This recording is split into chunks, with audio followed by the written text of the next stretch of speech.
how many hours do you spend a day, Philip, in Second Life, and what do you do in Second Life on a typical day? Well, I do have a lot of meetings and presentations like this. I certainly do.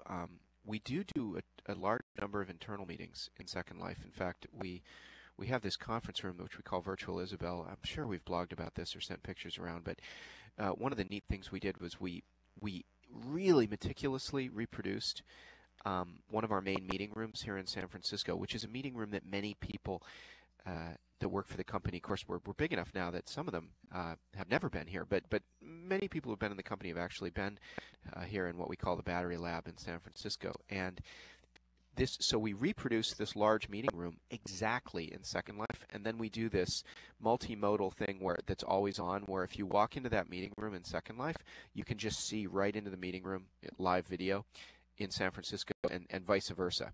So we routinely have, get-togethers, management meetings, presentations, all kinds of different company meetings where you just literally walk into this room and it's just mirrored, and it's a really odd experience. The one thing I'd say to those implementers out there, try building the room really, really, really exactly like the real one, down to what you see out the windows and what the chairs look like and everything.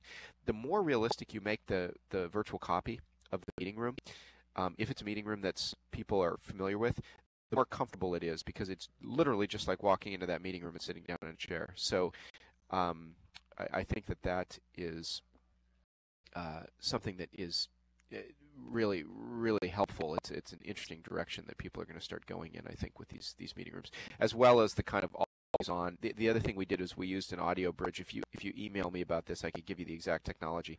We used some audio devices that allow us to pick up the SL voice from the Second Life client on a PC and then play it back in really amazing 3D in the room. So we sort of have surround speakers in the room, and then we have a couple of really nice microphones that are on the desk in the room. And what it does is it makes the 3D audio work just as well for the people sitting in the physical room as it does for the people sitting on their headsets at home listening to Second Life Voice. So it's just phenomenal. You literally, there's an avatar sitting in sort of the chair that would be next to you if you were in the virtual space, but you're in the real space, and you really kind of hear that avatar as localized in space because we've got these nice speakers. And I think this is probably something that costs a few $100s. It's not a super expensive system. Boy, that's a cool approach. So how many hours a week would you say you spend in Second Life? Oh yeah, sorry, I just wandered there.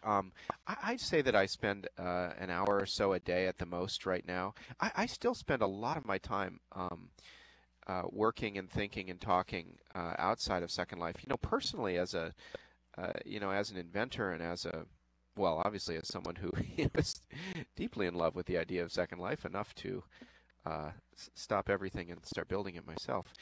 I don't feel like I actually get to spend enough time. When I do wander around Second Life, I do things like I try and use our new map, technology and our mapping systems to, find fun places that look interesting from the air and then just drop in on them. I do a lot of just wandering around the grid like that, but I don't do it for more than a few hours a week. I'd like to have an opportunity. One of the things I've been wanting to do is just spend like a week in Second Life where all day, every day, during my workday, I'm completely logged into the world, and I think that would be fun. But the other stuff I do when I have a chance is I build things. Like, I remember I built some of the original wind chimes that we had in Second Life, and I just absolutely take delight in doing that, with my background in mechanical engineering and programming and physics and stuff. I love trying to build some new, usually sort of physical, interactive object that nobody's thought of before. That's probably what gives me the most pleasure when I'm in